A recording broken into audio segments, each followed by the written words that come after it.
What does it actually mean to live a good life? Not just a life that looks good from the outside, money, status, achievements, but a life that is genuinely worth living from the inside. This is the central question Aristotle tries to answer in his Nicomachean Ethics, one of the most influential works in Western philosophy. What makes Aristotle different from many modern thinkers is that he's not trying to give you a list of rules. He's not saying do this or do that. Instead, he's asking a deeper question. What kind of person should you become? Because of him, ethics isn't just about actions. It's about character, habits, and the overall shape of your life. In this video, we'll break down Aristotle's ethical framework in a clear, practical way. What he thinks the ultimate goal of life is, what virtue really means, how habits shape who you are, and why relationships and community are essential to living well. Aristotle begins with a simple but powerful idea. Every action we take aims at some good. You study to gain knowledge, you work to earn money, you exercise to stay healthy, but in each case, those goals point to something further. Money is used because of what it allows you to do. Health is valuable because it supports a better life.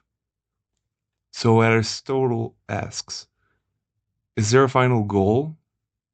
Something we pursue for its own sake and not as a means to anything else?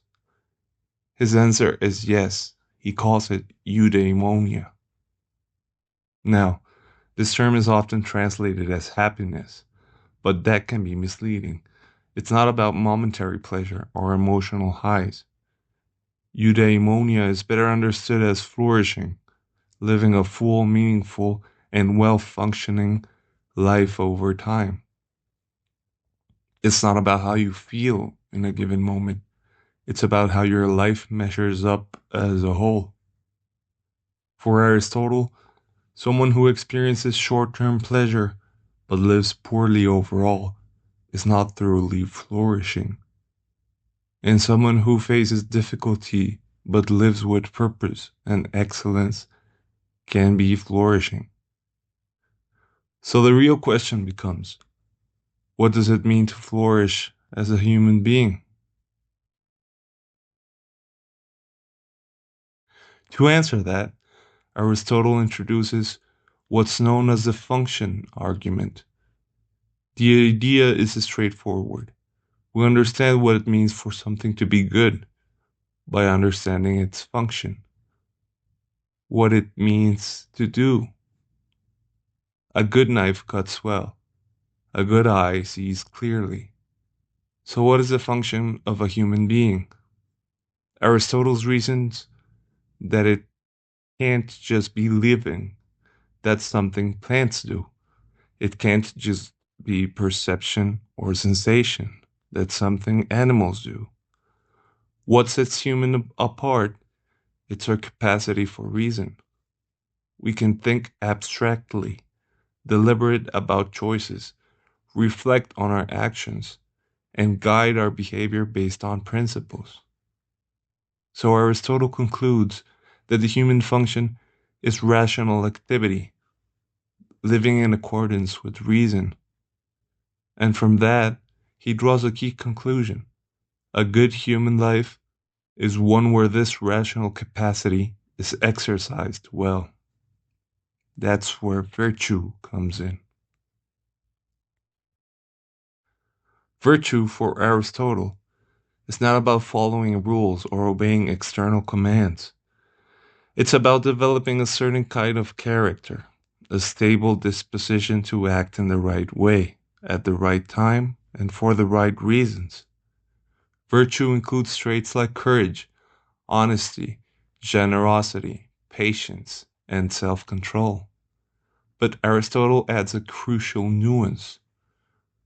Virtue is about finding the right balance. This is his famous doctrine of the mean. Each virtue lies between two extremes, one of excess and one of deficiency. For example, courage lies between cowardice and recklessness. Generosity lies between stinginess and extravagance. Patience lies between irritability and indifference. But this doesn't mean you can calculate virtue like an equation. The mean isn't a fixed midpoint, it's relative to the situation and the person. What counts as courageous in one context might be reckless in another. So, how do you determine the right balance? Aristotle says you need practical wisdom, or pronesis. This is the ability to judge what's appropriate in a specific situation. It comes from experience, reflection, and learning from others. In other words, being virtuous isn't just about having good intentions, it's about developing good judgment. One of Aristotle's most influential ideas is that virtue is something you develop through habit. You're not born courageous or generous, you become that way through repeated action. He puts it very directly. We become just by doing just things, brave by doing brave things. This has a few important implications. First, small actions matter. The habits you build every day, how you respond to stress, how you treat people, how you handle responsibility, these gradually shape your character. Second, consistency matters more than occasional effort. Doing the right thing once doesn't make you virtuous. Doing repeatedly does. And third, your environmental matters. Aristotle believed that laws, education, and social norms all play a role in reshaping behavior. A well structured society encourages good habits and discourages bad ones. So, ethics, in his view, isn't just a personal, it's a deeply connected to culture and community. Aristotle also emphasizes the importance of choice. For an action to be truly virtuous, it has to be voluntary. You need to understand what you're doing, choose it deliberately, and act from a stable character, not from impulse or external pressure. This introduces a strong sense of personal responsibility. Your character isn't just something that happens to you, it's something you actively shape through your decisions. At the same time, Aristotle acknowledges that this isn't always easy. Habits can become deeply ingrained, and changing them takes effort. But the key point remains you are, over time, the result of what you repeatedly choose. Where does pleasure fit into all of this? Aristotle doesn't reject pleasure. In fact, he thinks it plays an important role. But he argues that pleasure is not the ultimate goal of life. Instead, pleasure naturally accompanies good activity. When you act in accordance with virtue, when you do something well, you often experience a kind of satisfaction or fulfillment. This means that the best pleasures are not random or superficial, they're tied to meaningful activity. So rather than chasing pleasure directly, Aristotle suggests focusing on living well. The right kind of pleasure will follow. Aristotle places enormous importance on relationships, especially friendship. He argues that no one can achieve eudaimonia alone. We are social beings, and our lives are deeply shaped by the people around us.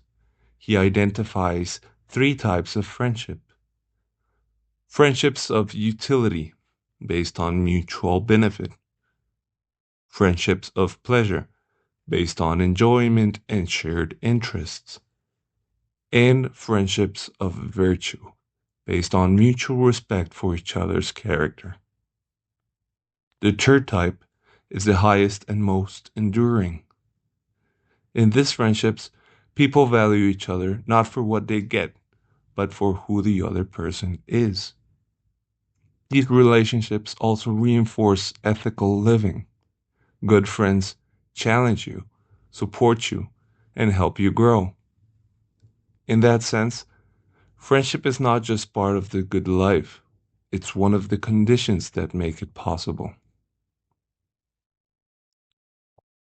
Near the end of the Nicomachean Ethics, Aristotle makes a somewhat surprising claim.